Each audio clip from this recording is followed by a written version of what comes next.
Hey,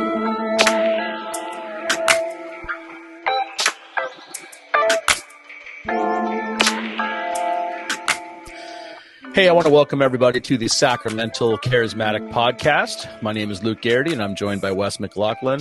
And today we have a bonus episode, and we are going to be talking about Tim Keller, who recently passed away, a very well-known pastor, theologian, church planter, mentor, author, teacher. What else, Wes? What else would you add to him? His resume. Cultural something on culture. Yeah. Critic maker. And advocate. Yeah. Culture maker. Culture maker. Yeah. And probably for him, probably important to mention husband, father, loved by many family members too. I don't want to dehumanize him as a church leader. But we're joined by another guest. Could you introduce your daughter? Amelia, say hi. Say hi, Amelia. This is Amelia McLaughlin, Amelia Anae McLaughlin. She may be joining us on a few episodes. She is really into theology and the Bible, and she's already a sacramentalist. So I figured, why not have her? I'm also. She's also an egalitarian, as she is going to probably someday be a preacher, and she listened to her mother preach on Mother's Day. Absolutely. Yes, exactly. So she's going to give us her input when she feels like she's ready to, and we will listen to her. Yes, it's true. Cutest ever. We're getting those clicks, those likes, those subscribes, and those shares to her. So, yeah. Well, jumping into, we're calling this a bonus episode.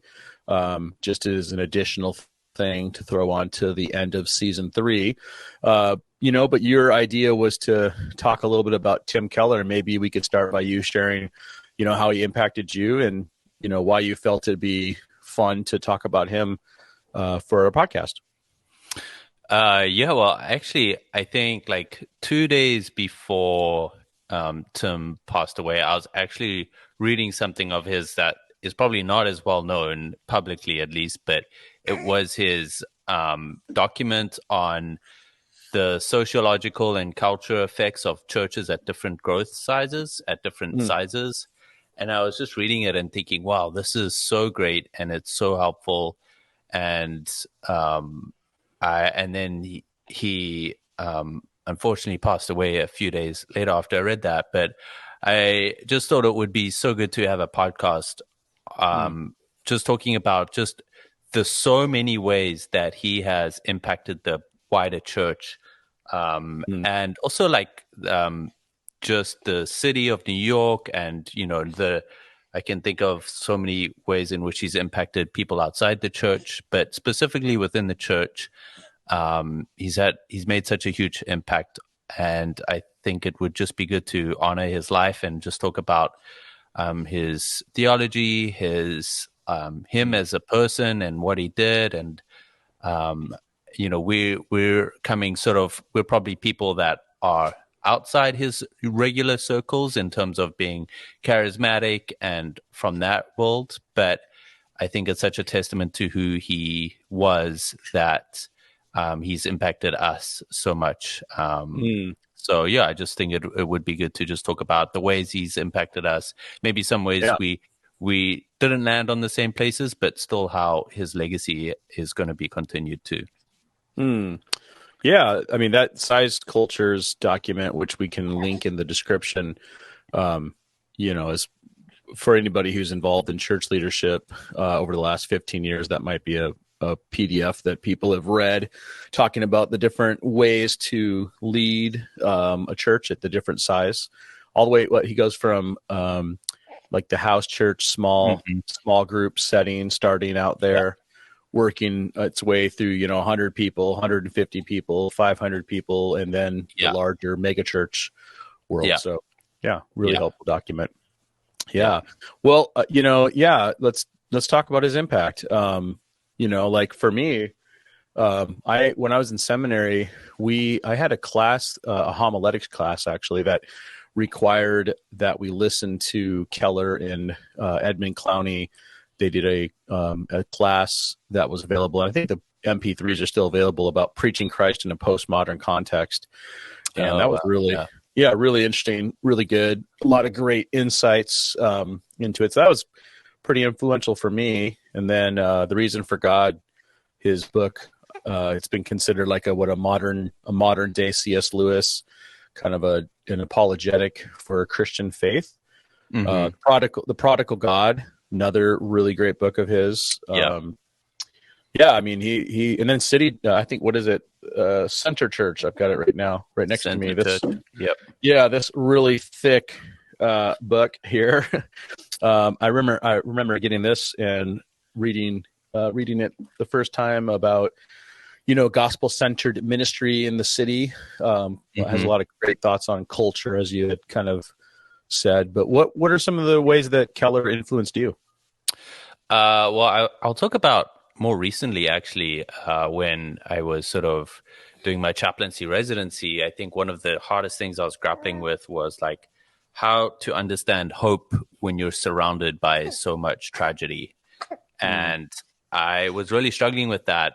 But Keller's writings on just the idea that we don't have to erase the sadness or the mourning that can come when we lose people tragically, or when stuff doesn't go the way we want it to go in life, or anything like that doesn't negate the hope that we have. And there's been a viral clip that's actually been going around recently about him talking about this. And he said, at the end of the day, it all comes down on the resurrection. And I love this because it just shows how he applies this to so many different areas, like reason for God. Like, I remember that was like such a big thing. Like, for his thing was like, it all comes down to the resurrection. And he used that to prove like why God exists, but then also it also shows why we can still rely on God and have hope, because I think he said at the end of the day, if the resurrection is true and Jesus was resurrected, it means everything's going to be okay. It was like, I don't know exactly what that's going to look like. We have a slight idea of in Revelation, but at the end of the day, we can know that, look, everything is going to be okay. And that was really helpful for me. And that had an impact on me, That's great. So that was very, very helpful. So just him rooting a lot of, a significant bulk of Christian hope and resurrection being a big influence for you. Yeah, totally. And also, I didn't realize this, but did you know that he only started being published 15 years ago? It seemed like about 15 years ago is about when it was like, oh, there's this guy. And I mean, that it's not like he just started his work 15 years ago. I mean, obviously that had been a lifetime of work leading up to that, but it just was also just so refreshing to hear that, because I feel like the current culture with like pastors and celebrity pastors is like, you have to churn out a book, or you have to write something, and you're in your 20s or 30s, and it's too late. You're 31. Exactly. It's like, oh my gosh. So just hearing that and just made me think how for him, it must have been just coming from a place of deep lived experience.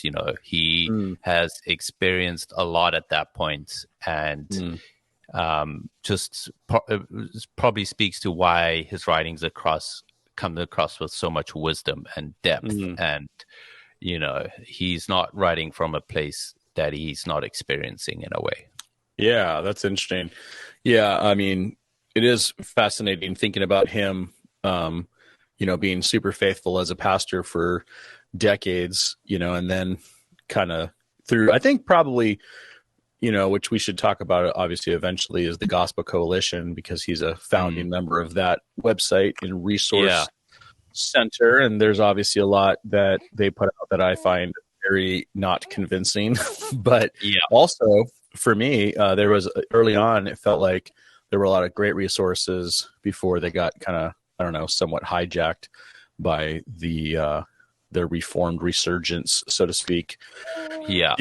But that's interesting. Something I really found helpful for me was, his, the reason for God, it seemed like he did a really good job of presenting Christianity, not in a way that was like, hey, look at, Christianity is super, super reasonable because it's not at all challenging. You know, what it felt like was that he wrote a defense to show that the Christian worldview is not crazy, though. Mm-hmm. Mm-hmm. Like it's rooted in historical event, the resurrection being one of them. But then also the way that he wrestled with how, his approach to the Bible and science. Like you can actually be a faithful Christian and also accept some findings from science. And I know that's super debatable, somewhat about creation narratives, but yeah, I felt like he did a good job of navigating that, because it's really telling that he had so many people in his church in Manhattan, which oftentimes is considered a super progressive, liberal location, and yet there's this conservative Reformed Presbyterian church right in the middle of it that's got 5,000 plus members. So, and that's planting churches and helping equip other churches, and it's crazy to think about just the amount of hats that he was able to wear seamlessly, like a church planner, evangelist, theologian, philosopher in a way. Like I remember watching a talk of him, and he just spoke about Immanuel Kant like it was nothing. Like he just knew him really well. And that is extremely rare. And I don't know. He was just such a gift to the church in that way, Yeah, and didn't he? I'm looking right now, but I think he actually spoke at Google at some point in time. Yeah, he spoke at Google. And so one of the things that people critique him on is that which I don't at all buy into this critique about him, is that he was just like kind of sold out to the cultural narratives of the day. I didn't even know that was a critique. Wow. Oh, really? Yeah. There's definitely some folks who are, well, yeah. I mean, it's like, if you hold to, for example, a hardcore young earth creationism, his being a member of BioLogos and seeming to allow Christians to hold to theistic evolution, then you have to throw out all his perspectives, because he granted that those were options for Christians to hold to at the very minimum. Yeah. So it is interesting, though, that he, because in his talks, he certainly didn't shy away from the most controversial aspects of Christianity in today's culture, namely sexual ethics and and definitely the centrality of Christ, and the the fact that he believed that Jesus was not an option, one of the ways. He held to the exclusivity of Jesus. So that's interesting. I do think, though, that you mentioned the size cultures. What I think you're talking about, how the diversity of hats he wore, it is interesting how he was like a Renaissance man, in the sense that he could speak in like on a lot of topics in a very informed way, across the spectrum of topics. It felt like and he didn't seem like he was, how there's some people who, when they speak, it's like they are just talking and they're filling up space about, very little about it, but they're able to, like, through their oratory skills, he did seem to have a pretty strong grasp on a lot of different things, which leads me to believe he probably read a lot of books and engaged in thinking on a wide spectrum of topics. And could just talk to any audience, like non-church people, church people, and within the church world, like different denominations. And, I think that's really, really impressive. And I mean, probably like the biggest, and just like reading so many people's tributes to him, it really, at the end of the day, all those hats or whatever wouldn't be as influential, or he wouldn't be as influential if all those giftings weren't grounded in his character. I mean, we've done a podcast last week on that issue within leaders, and he was just grounded in a really good character, and just who he was. And I think that probably was the anchor that Mm. brought him through ministry was just his ability to anchor himself in his relationship with God, and just Mm. his character formation throughout of that was like he really held to that, which is really Yeah. impressive. Yeah. Yeah, barring some scandalous thing that gets exposed over the next, Yeah. decade, Oh it, gosh. it Yeah. seems like Yeah. he, I mean, the amount of people who have written tributes about him from people who held to, vastly different theological Hmm. perspectives, yet recognized in him a sense of humility, a sense of, I mean, he was a servant leader. He was Yeah. caring. He wasn't trying to be, famous in the sense of, trying to further his personification as an evangelical superstar. Says a lot Yeah.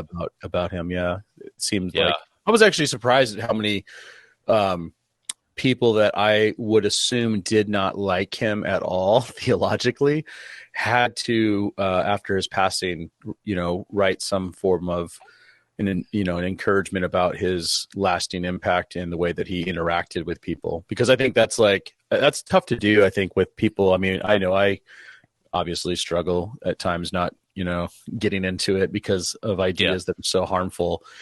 He Yeah. seemed like he was able to do that in a way that was gracious and Hmm. uh, and yet you didn't, everybody knows he held to perspectives that obviously were controversial at times. Yeah. Well, Yeah.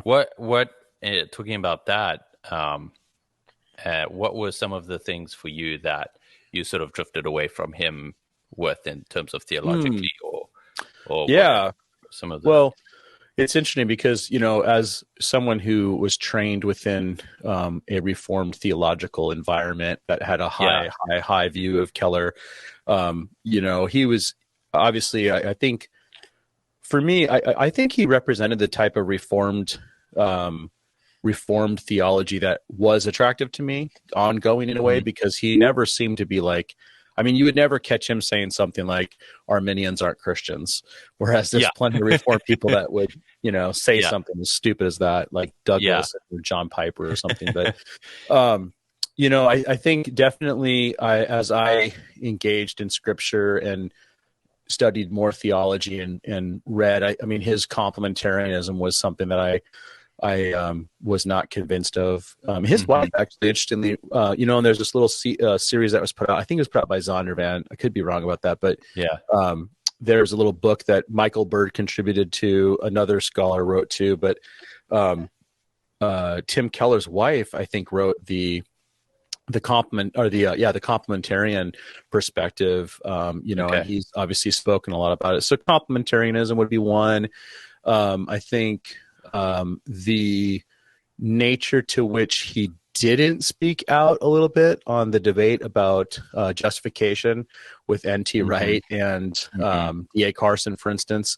I've heard some lectures where he seemed to be, kind of in line with the Reformed perspective a Yeah. bit, and I felt like I would have liked to have had him reflect a little bit on it, because especially as a cultural critic in some ways, I think he probably could have seen how N.T. Wright's work was actually really helpful for the cause of the gospel. Mm.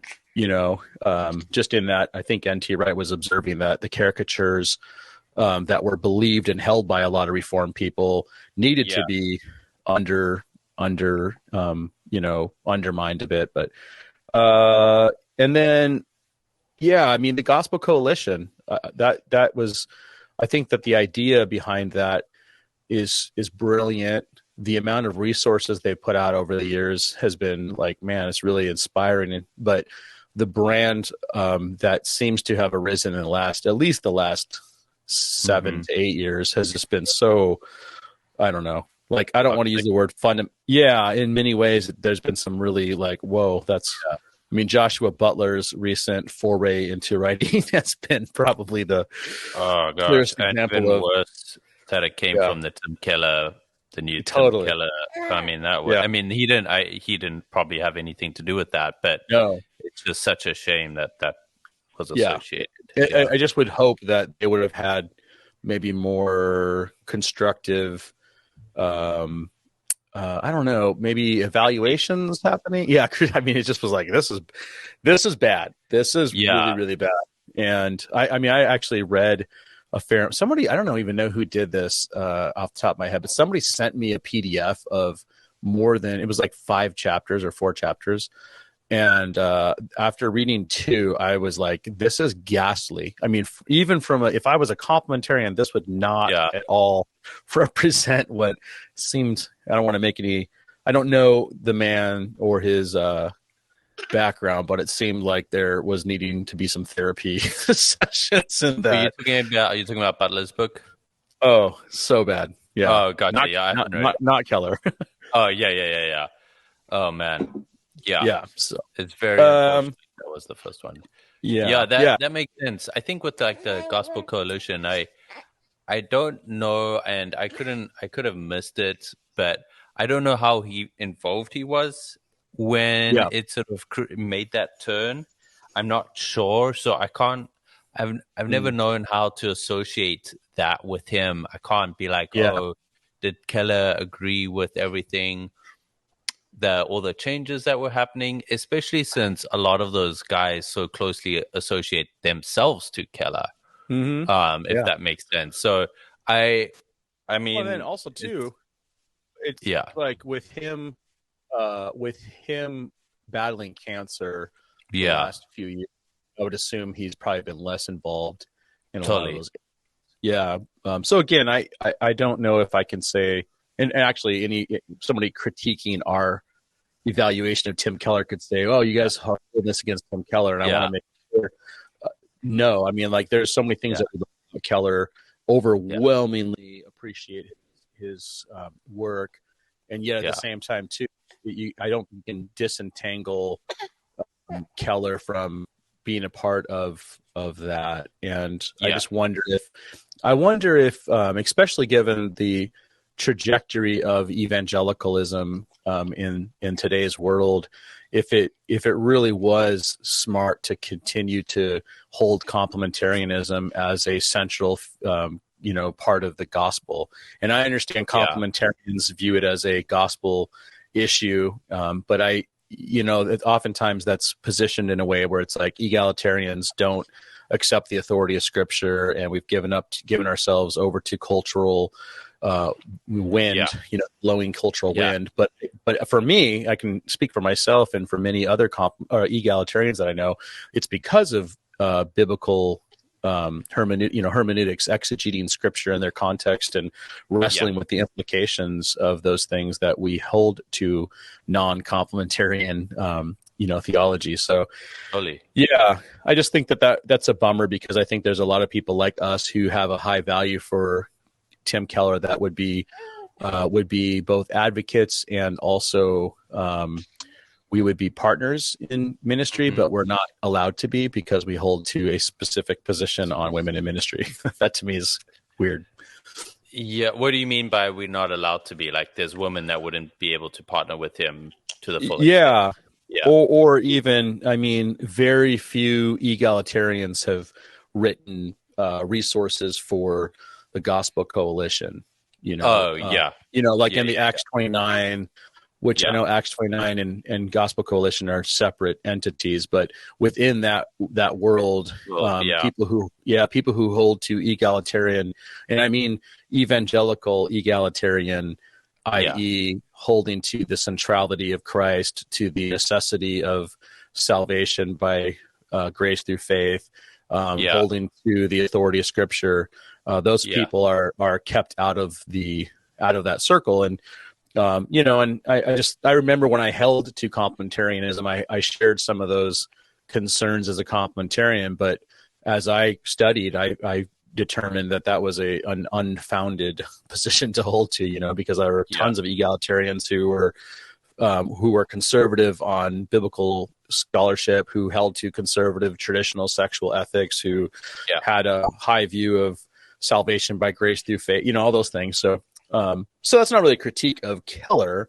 It's more just an observation about the circles that he tended to run in, and just wishing he maybe had spent more time amongst other folks who had things to contribute, but also things that they could have received more from him. Because I feel like a lot of people in outside of the Reform world, I've heard many actually Arminian leaning folks say things like Tim Keller's like the only reason why I have any hope for the Reformed evangelical world. I've read that and heard that. And I think there's a lot of people though also who would just dismiss Keller because of his association with those folks. Whereas I would say the reason for God is to this date still, I think, probably one of the best defenses for the Christian worldview out there. I mean, I've given away that book to dozens of people and recommended it to so many people because it's really good. It answers so many questions that are actually being asked. I mean, it's almost like it's very close to like the mere Christianity of our time, isn't it? It's like almost. I think it is. It pretty much is. So, I feel like that. I feel like that is probably speaking to what I was feeling in this, in terms of just not that he's responsible for it, but I just wish he had distanced himself a little bit more from that toxic culture that he was so closely and helped create. Not the toxic culture, but that organization. It would have been really helpful, I think, for a lot of people. And it probably would have had a greater impact than, I mean, imagine the impact he has already. I think that's true. So I think about like, sort of in a similar vein, like when Rachel Held Evans died, right? I feel like there were a lot of people, just like we're talking about Keller, had people from both sides attributing like he lived a good, like faithful life. Like even though Rachel Held Evans probably came on the other side of on the theological spectrum on a lot of things, she lived a life that spoke to a lot of people, and a lot of people were able to recognize that. And I think when people are either on one camp or the other, I think just like, let me just say this. I think there is sort of this thing of, if you can speak to something that isn't going well within your circles that you're so closely aligned with, it makes a big impact. You know what I mean? So, and I say that because I would have liked to think that someone like Rachel Held Evans also would have called out people in her own tribe if she saw something like, So anyways, that's all. You're far more gracious to her than I am. That's another episode. I'm totally kidding. Yeah. No, I'm somewhat joking. Because she's such a polarizing figure amongst Christians, but and it's like, if you talk bad about people who have passed away, then it's bad, and if you give glowing, it's so hard now because it's like people assume that if you have something positive to say about somebody, then you must affirm everything they've ever said or done, and that's an interesting observation I've seen about Keller is, like we had said, it was interesting reading all the different tributes that were written to him from people who did not agree with him in many areas. And then it was interesting to see how there were a lot of people who wanted to cancel him essentially because of the challenge we're talking about, some of the toxicity that existed in some of the circles that he tended to run through. And then you had some people who just didn't like him at all because they couldn't affirm anything that he held to or viewed or, any of his work. And it's interesting because I read somewhere from somebody, they were observing how this is, I thought, kind of interesting, is that a great deal of the tributes that were written about him always had the person who's writing the tribute as a central figure of the story. And it's like, it is interesting how we do that. I mean, we all do. I do. It's like, somebody's impact on me. And it's like, but, like, what does that have to do with the actual, tribute, I guess, or whatever? I don't know. It just was interesting how, because I wonder if this is getting to the issue of social media has curated a culture that is all narcissists, right? Where we get on social media to tell people what we think, and we all do it, know? So it's like, I have to let you know about Tim Keller's passing and how he impacted me so that I can be the hero of Tim Keller's story, type story. That's so true. Yeah. So I mean, That's we say this tongue in cheek as we're recording a podcast about Tim Keller's impact on us. Yeah, that's impact on us. Yeah, and Amelia has something to say too. What do you Yeah, like? She's been eyeing out this microphone. She's ready to start speaking. Do you have she's something to ready. say? Yeah. No, I agree. Well, with that being said, what like in terms of just Tim, not how he impacted us, but what do you think are some of the things that the church is going to take away and is going to be his lasting legacy that we're going to see come up again and again and again? Mm. Definitely. Well, man, I hope that his willingness and concern for the church to engage culture would be one of them. Yeah. I was thinking about some of the things that, going back to Center Church, that I found really fascinating when I read it, had to do with his focus on missional communities, and how he has a whole chapter on connecting people to the culture, which I thought really interesting. And it seemed like when he was writing, he was always working hard in his thinking to encourage the church to exegete scripture and exegete culture, and Mm-hmm. wanting to help people. I mean, like many of the questions that he was raising in The Reason for God, for example, at that time were some of the primary questions that people were asking. I mean, science in the Bible would be one of the main ones, or the existence of evil and suffering alongside, the goodness of God. Yeah. I think that would be one major one. And then I think that I do want to, I guess, go back into The Reason for God, and just the commitment to presenting a holistic, winsome,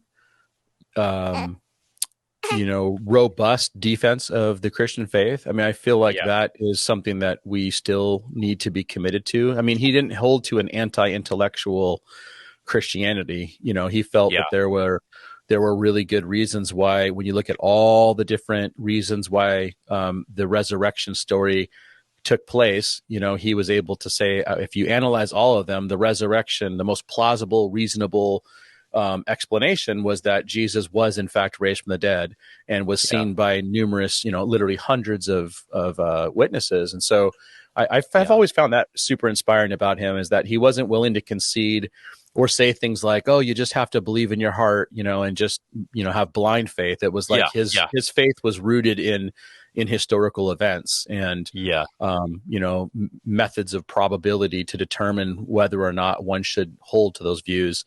And yet, at the same time, as you mentioned earlier, he did still have a deeply spiritual faith to him, in an acknowledgement that there was hope and faith connected into something greater than what we can observe and see. And so I just found those things inspiring. How about yourself? Gosh, I've been thinking about this, and again, to like contrast him with someone like C.S. Lewis, say, I feel like with C.S. Lewis, I feel like people reference C.S. Lewis for his works and how good they were and how great they were. And I'm not sure that will be the same with Keller, in the sense that we're going to go, oh, like this book or like that's, I feel like it's who he was that's going to have the biggest impact, that's going to live on, in a sense, with with people and leaders in the church specifically. I think they're going to go, man, I want to be like Tim Keller, if that makes sense. Not I wrote a book like Tim Keller's book, which I bet some people will be like, oh, I wish I wrote that book, that C.S. Lewis book, because it's so good, right? And that's not to discount C.S. Lewis at all, like as him as a person. What do you think about that? I just as you were saying that, I'm not a C.S. Lewis scholar by any means. And in fact, I've read many of his books, but I can't think of anybody who was a disciple of C.S. Lewis. And maybe I'm wrong. I'm sure there are some, but I can't think of any, theologians or people who were like direct disciples of C.S. Lewis's personal. Yeah, there's many people who are super influenced by C.S. Lewis's writings, whereas with Tim Keller, there are virtually dozens upon dozens upon dozens of people who say, "Hey, Tim Keller had an indelible impact on my life and Yeah. my leadership, so it's almost like Tim Keller may not be as well known in his name as Yeah. C.S. Lewis in the future, but he may have had a greater impact due to the amount of leaders that he loved and mentored and raised up, which I know is different because Yeah. C.S. Lewis wasn't that, but so it's kind of comparing apples and oranges, but it is an interesting, difference there. No, I think I think you're spot on with that. Like, I've read so many stories of people just like, similar to like when Dallas Willard died, there were just so many stories of people, of like unknown Mm-hmm. stories of how Dallas Willard like helped people out that no Mm-hmm. one knew about. And it's Like similar in his with Tim Keller. classrooms or in the local Yeah, church yeah, or in local church, and the or same thing. driving. I mean, Yeah, there's literally driving. Yeah, I've heard stories about the way he impacted people on the side of a road. I actually have heard several stories yeah. about that. No, Like, what? exactly. I think that's going to be the same with Tim. I think just the amount of stories that are going to come out over the years about what he did for people is probably going to be the thing that is his lasting legacy, which I think is Mm, an amazing thing. And I think is what we all really want to be striving towards, because not everyone's going to write books. hmm. And I think what we can all leave behind is the people that we were, and like how we lived our lives for Jesus in a way, and how we pointed people to Jesus and Mm, stuff, which I think is what Tim Keller was about and what his legacy is going to be about. that's good. That's really good. Yeah, I mean, it seems like that would be one of the primary things that we can celebrate about Tim Keller. And yeah, in many ways, it's kind of sad that we don't have that voice in the church anymore because And having somebody to wrestle with big cultural things. What do you think about this? And this is maybe we can wrap up with this yeah, topic. He seemed to be. It's interesting how he and I have a lot of appreciation for this third wayism of his yeah, engaging with politics. And it's funny because yeah, you have people on the right and people on the left who this is where they seem to critique him is yeah, the both and perspective versus the yeah, either or.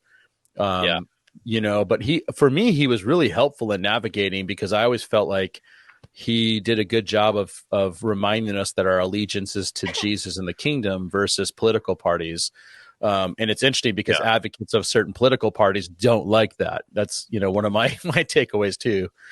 No, I think that's very true. And I think especially coming from our background in the vineyard and King, like Mm-hmm. being so rooted in both and terminology Mm-hmm. and stuff, that really resonated a lot with me, and the way that he did things. Like, it seems like an easy way out, and I think that's some of the critique, is like it's Mm-hmm. almost like an easy way out.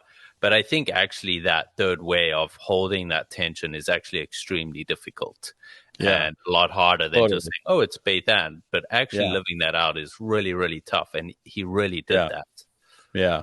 Because Yeah, I remember he was quoting somebody, but it's like when you mix Christianity with politics, you get politics. that's so good.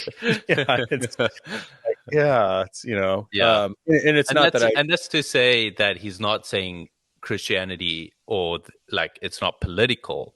He's yeah, not yeah, saying no. that.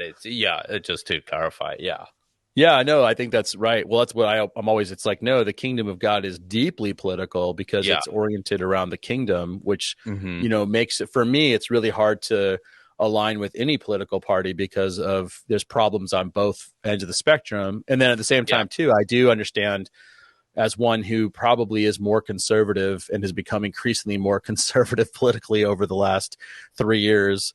Um, while still not being able to co-sign, into a party.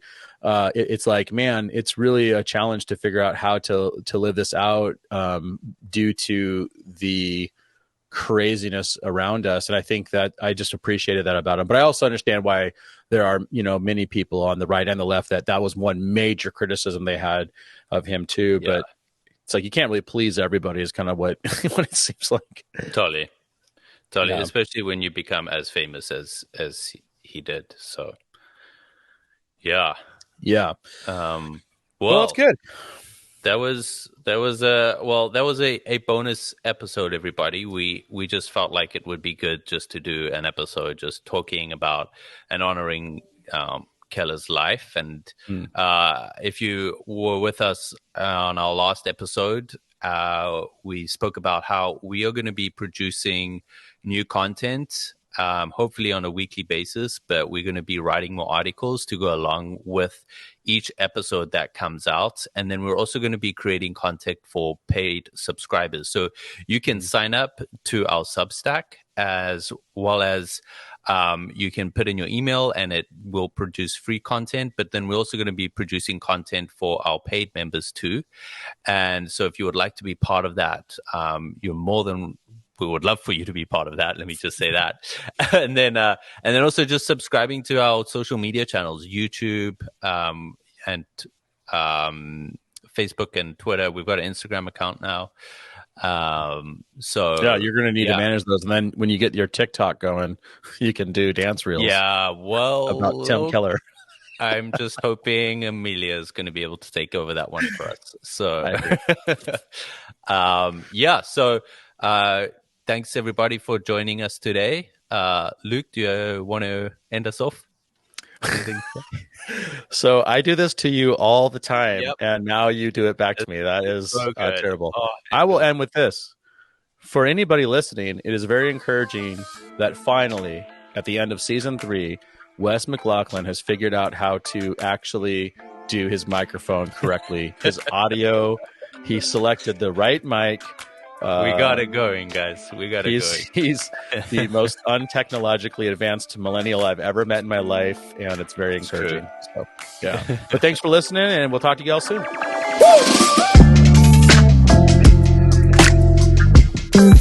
Woo!